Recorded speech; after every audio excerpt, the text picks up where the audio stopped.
Schönen guten Tag. Good afternoon, and I hereby open this press conference with the German Federal Chancellor. Chancellor, you have the floor. Good afternoon. We had 2 good, intense days here in Brussels. We took all the decisions that we planned without any changes and amendments.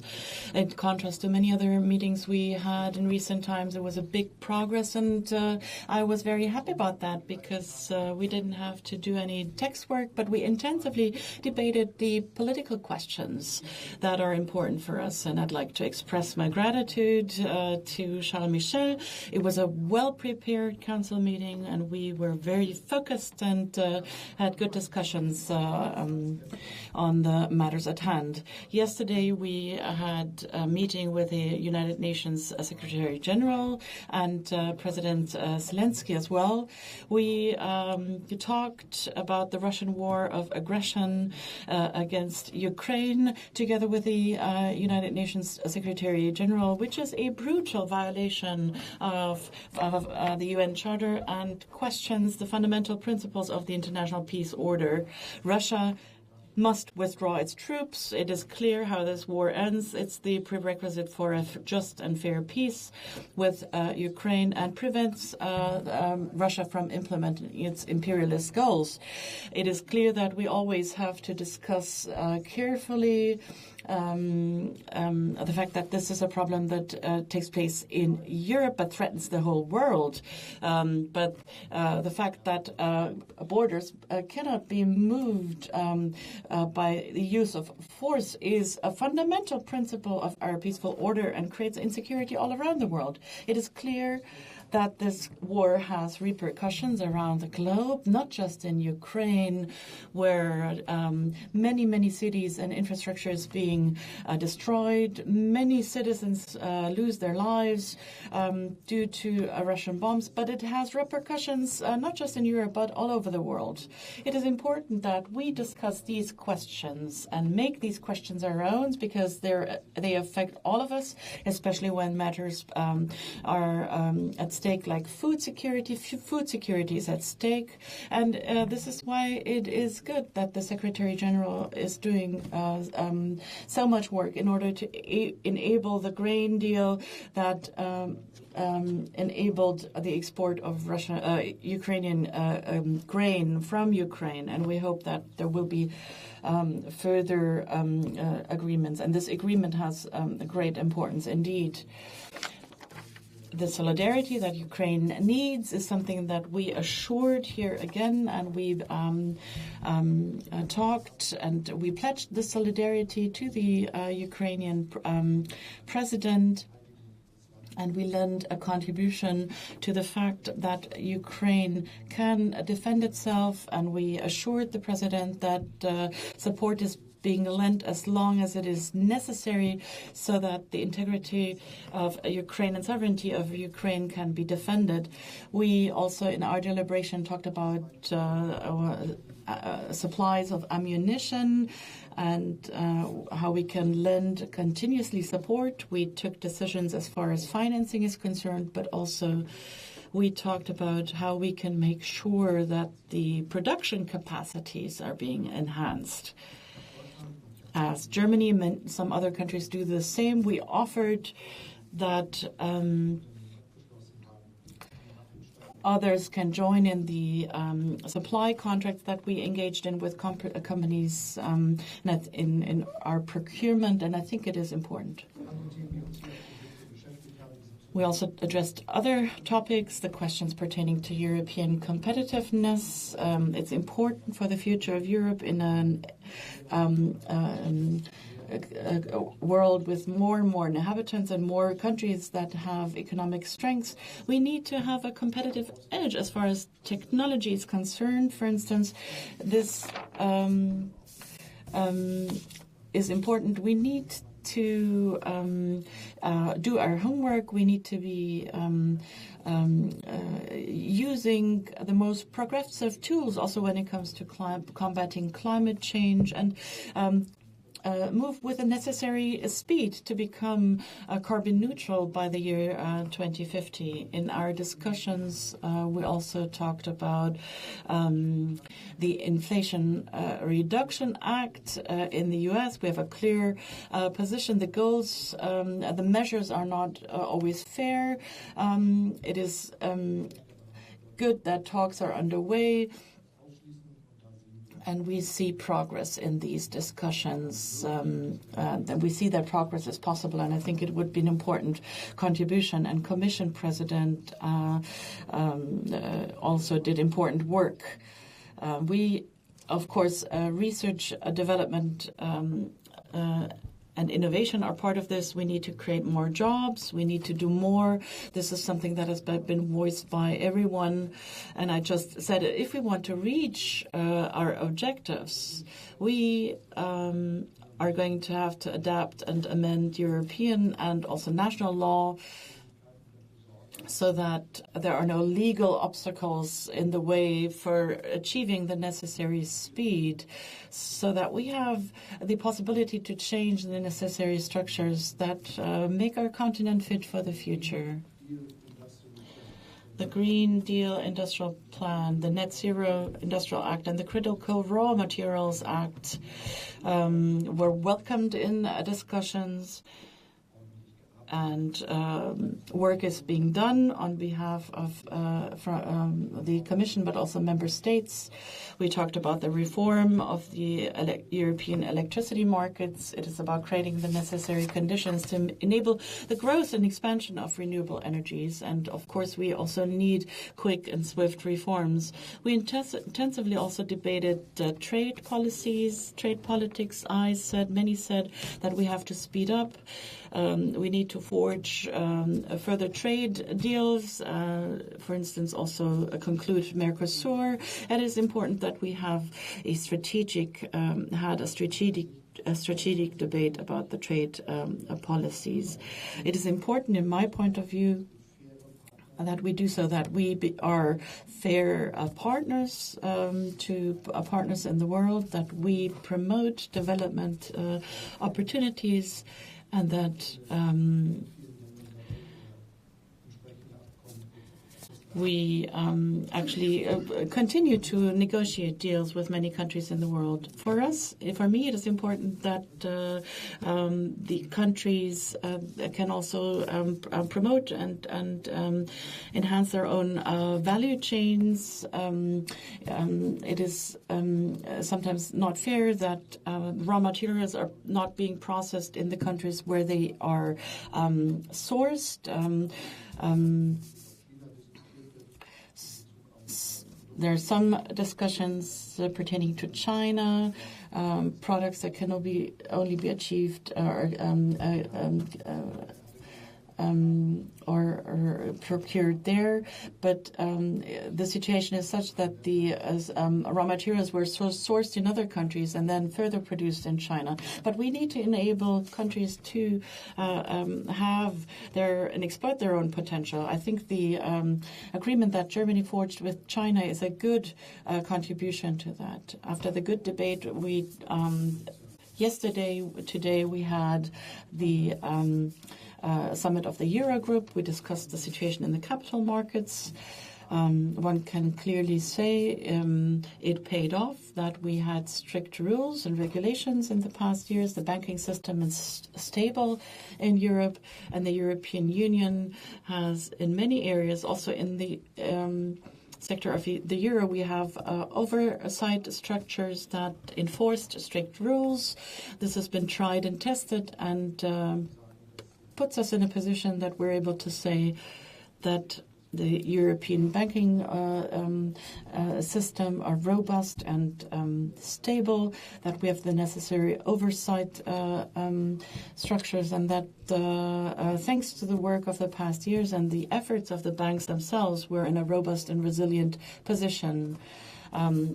This is an incentive to make progress in the capital markets and the banking union, and we discussed this. But what's more important, we plan to full-heartedly make progress. The Commission is going to submit proposals. The finance ministers are going to put forward proposals, and we are aiming to speed up the processes further. It's important for the future of our European Union. The better we are in it and succeeding in it, the better we have, better conditions we have for jobs creations. The capital markets and the banking union will enable us to use the more capital at the right points, and it is important that we don't have separate markets, but Europe can unfold its full clout thanks to banking and capital markets unions. So good news for Europe today, and good results from our discussions yesterday and today. Yes, we will begin with the questions. Mr. Rinke Reuters has the first question. Chancellor, this morning you met with the French president and exchanged views with him. Where do you see different opinions and disagreements with Mr. Macron as far as European reforms is concerned? There's one dispute. The French want nuclear energy to be seen as renewable energies. Would you allow that modern nuclear technology can access to funds, EU funds? Yes, indeed. We had a friendly and very nice breakfast this morning. We had a good discussion this morning, one of many that we had in the past. And we planned more meetings for the remainder of this year, and we're going to continue their good discussion between the president and myself, but also between our two countries. And this is exactly what Europe needs. And the stability, our cooperation is very stable. And I'd like to add that, of course, we also talked about topical matters at hand. We both took note of the fact that our ministries are working on good solutions as we spoke this morning, and we can move forward along the decisions taken at the Franco-German Ministers' Council. There are regulations proposed by the Commission. There is a clear position that we took during the Franco-German Ministerial Council. It's not about fundamental questions in the question you asked. It's not part of the discussion between our two countries. You are exacerbating a fact that do not take place on the real level of talks, but they're different national decisions. But everyone respects the different paths that countries embark upon. It's just normal that we respect each other. Van der Burchat, Politico.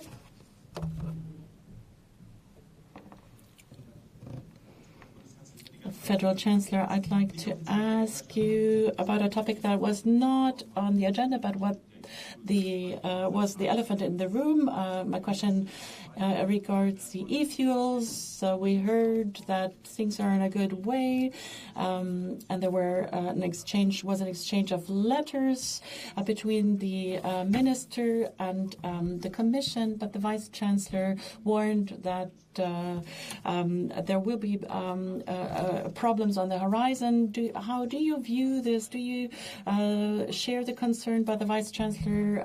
Do you think that there can be a solution? Because the Commission has not given a clear go for e-fuels, right? I know that journalism is also part of entertainment business, and of course you don't like to see us agree, but we will find an agreement. Mr. Fischer, DPR.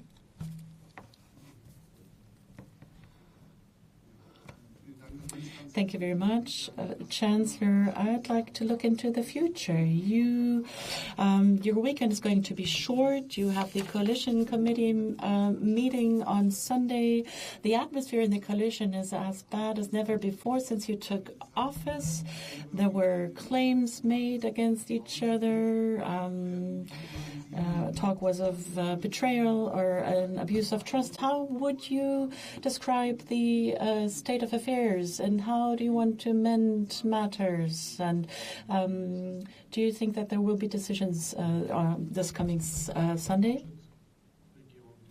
We have a government dedicated to progress, and we aim to modernize our country. We want to overcome the standstill of the past decades, and we want to make progress and achieve the ambitious goals that we set ourselves, and to make sure that our coexistence becomes more liberal, that we create the prerequisites to counter man-made climate change and modernize Germany's industries so that we are a highly performing industry in 20 years' time that at the same time is CO2 neutral. We want to make progress in the field of digitalization with the necessary industries and structures, and all of this means that we need to change laws to a large extent, laws that were passed for more comfortable times. We need to speed up. We need to have a potential for growth. And if we were to keep the laws and use the laws as they exist in order to implement and reach our goals, we would not be reaching our goals at the time we want to reach those goals. But if we don't make plans, there wouldn't be things to discuss. But we're very ambitious. We have a lot on our plate, and we're going to discuss this on Sunday, but continue to discuss the many projects that are on the horizon. Of course,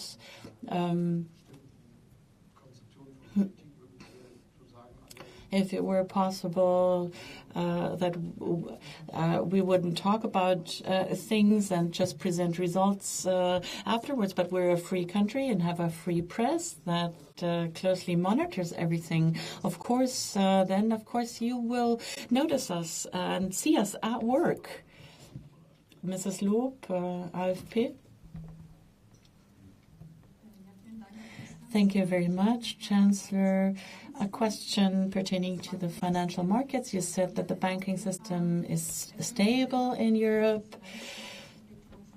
Aren't you worried about developments around the Deutsche Bank today, and which opportunities or options would Germany have to save Deutsche Bank? Or let me ask it more precisely, is Deutsche Bank the next Credit Suisse? The Deutsche Bank has modernized it and organized the way it works. It's a very profitable bank. There is no reason to be concerned. Next question, the colleague in the back. Moritz Koch, Handelsblatt. I'd like to ask a question pertaining to China. You mentioned China. China was also a topic of the summit. We've seen reports this week about relations between Deutsche Telekom and the Chinese operator Huawei being more closer. There were agreements made between those two. How do you assess the strong dependence of Deutsche Telekom, but also other operators, against the backdrop of experiences in light of Germany's dependence on Russian energy? As you know, we created the necessary legal conditions in the last legislative term, that the conditions are being looked at, and this process has already started and continue to take place. And that means the question, how can you make sure that our infrastructures are protected against abuse? How can we make sure that we're not dependent? It's part of legal regulations, governmental actions on the level of authorities. No one has to give a speech in the Bundestag about this.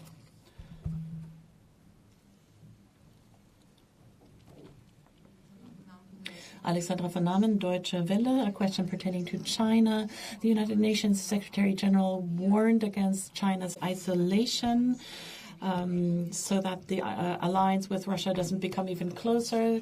What would, in your point of view, be the right way to deal with China? How do you assess Xi Jinping's visit to Moscow?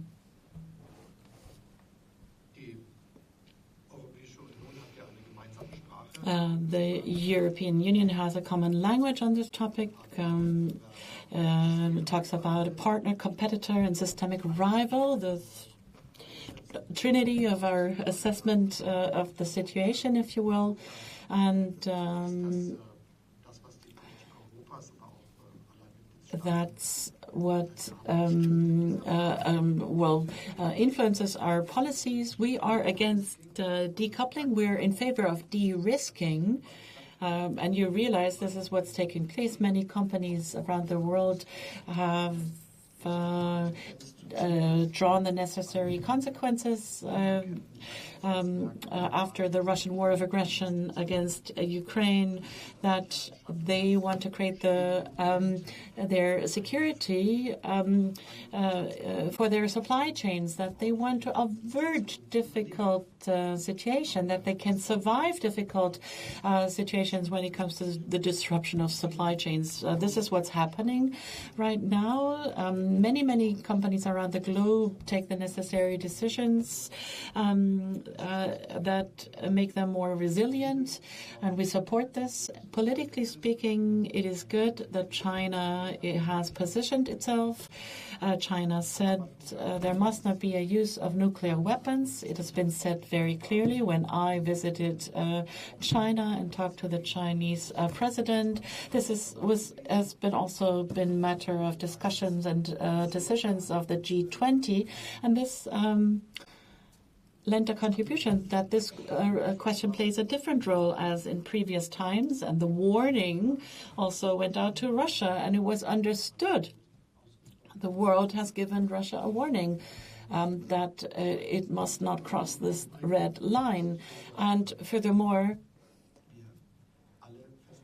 we are firmly convinced that it would be a terrible mistake if weapons were to be exported to Russia. We all said this, and so far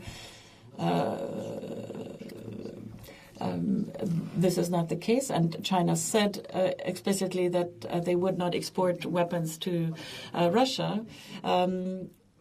We take this into account, we see this, but we also think that they should not only talk to the Russian president, but also to the Ukrainian president. And this is the prerequisite for a fair and just peace, is the withdrawal of Russian troops from Ukraine. It is clear, and it has to be said in the public debate.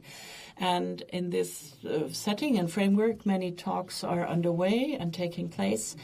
And it is important and right that we interact accordingly. I think we have time for 2 or 3 more questions.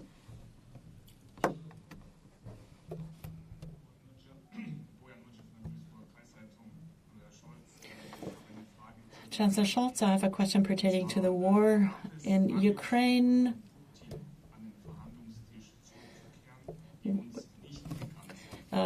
Were there attempts by Putin to return to the negotiation table that we're not aware?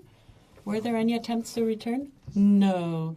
These are fake news that are distributed by some certain channels, but these do not correspond to reality. Sorry, the microphone is not on. I talked to the Russian president many times, and I will continue to do so. Moment, one question, one follow-up question. Thank you.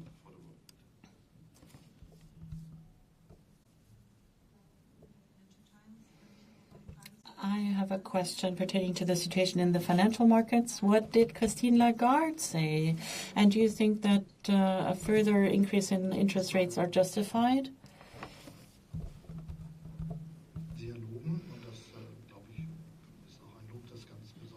I would like to applaud and commend the president of the European Central Bank.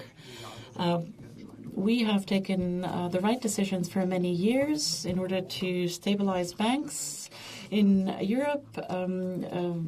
We have more strict and clear rules. The European Union and the Eurozone are ahead, if you will, when we're talking about clear rules. And these clear rules are also the prerequisite that we can assume that there's stability in the financial markets. That's also the result of oversight activities, liquidity of banks, and certain rules that were obeyed.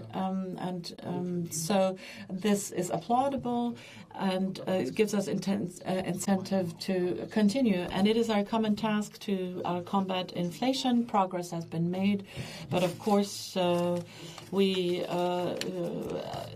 don't want further price increases. And this is going to play a role in our discussions. We have a question here with the colleague with the headset. Thank you very much. In English, I'm sorry, is that okay? Thank you. My name is Vince Chadwick. I'm a journalist with DevEx. Madame von der Leyen's letter on migration mentioned something called the post-Cotonou Agreement, which Hungary has been blocking for 2 years, and which involves the EU's partnership with 79 African Caribbean states. Most European leaders have barely heard of this agreement, and those that have are not sure it should be renewed. What's Germany's position? Is this agreement worth fighting for?